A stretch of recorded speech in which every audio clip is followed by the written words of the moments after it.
How to add a watermark to photos on iPhone.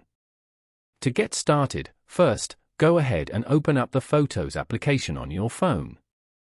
Once the Photos app opens, you can view all photos on your phone. Find and select the photo you want to add a watermark to and tap it to open it in full screen view.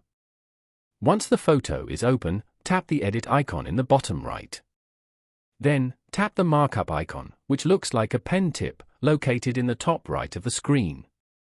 In the markup toolbar at the bottom right corner, tap the plus icon and select Add Text from the menu that appears. A text box will be added to your photo.